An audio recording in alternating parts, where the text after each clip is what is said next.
প্রথম আসমানটা কত বড় জানেন? এই যে আমরা পৃথিবী, এই পৃথিবীর চাইতে সূর্য লক্ষ লক্ষ গুণ বড়। সূর্যের চাইতে এক একটা তারা তার চাইতে বেশি বড়, এক একটা গ্যালাক্সি। এই যে সৌরজগৎ কত বড়, প্রথম আসমানের তুলনায় প্রথম আসমানের নিচে যা আছে, বিশ্বনবী বললেন সাহারা মরুভূমির মধ্যে যদি আংটি ফেলে দেওয়া হয়, হাতের একটা আংটি যদি সাহারা মরুভূমির মধ্যে ফেলে দেওয়া হয়, তাহলে আংটিটা সাহারা মরুভূমির মধ্যে যতটুকু জায়গা মারবে, প্রথম আসমানের তুলনায় প্রথম আসমানের নিচে যা আছে সবকিছু ওই আংটির মতো। তাহলে প্রথম আসমানটা কত বড়, আইডিয়া করতে পারেন?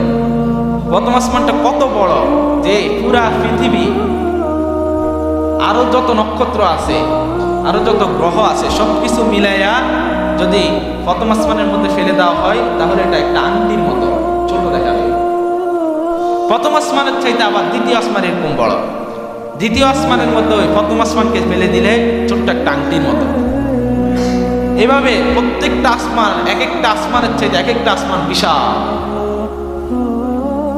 সাত আসমানের চাইতে সবচাইতে বড় হলো সিদরাতুল মুনতাহা। সিদরাতুল মুনতাহার মধ্যে সাত আসমান এক কইরা সবকিছু যদি ফালাই দেওয়া হয়, ওই আংটির মতো ছোট দেখাবে।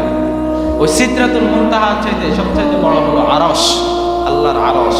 আল্লাহ যেখানে থাকে ওই আরশটা, এই সিদরাতুল মুনতাহা নিয়ে প্রথম আসমান দ্বিতীয় আসমান থেকে সাত আসমান যদি একসাথে করে ফেলে দেওয়া হয়, আল্লাহর আরশের মধ্যে ওই সবগুলো ছোট্ট একটা আংটির মতো।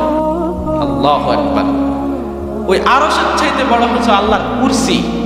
আল্লাহ যে চেয়ারে বসে, ওই কুরসি, কুরসির অর্থ চেয়ার। আল্লাহর কুরসি, ওই কুরসিটা হলো ওই আরশ, সিদরাতুল মুনতাহা, জান্নাত, জাহান্নাম, গোটা সৌরজগৎ, জগৎ যত কিছু আছে সব কিছুর চাইতে বড় হলো ওই আল্লাহর কুরসি। আল্লাহু আকবার। তাহলে আল্লাহর কুরসিটা কত বড়। আচ্ছা, আমরা যে চেয়ারে বসি, চেয়ার কি আমার চাইতে বড়? হ্যাঁ, চেয়ার কি আমার চাইতে বড়? না, চেয়ার আমার চাইতে ছোট। আমি যে চেয়ারে বসি, তাহলে আল্লাহ যে চেয়ারে বসে, ওই চেয়ার হলো সমস্ত কিছুর চাইতে বড়। তাহলে যিনি এই চেয়ারে বসে তিনি কত বড়? কথা বলেন, যিনি এই চেয়ারে বসে তিনি কত বড়? আল্লাহু আকবার, আল্লাহু আকবার। আপনি কল্পনা করতে পারবেন না, কল্পনাও করতে পারবেন না।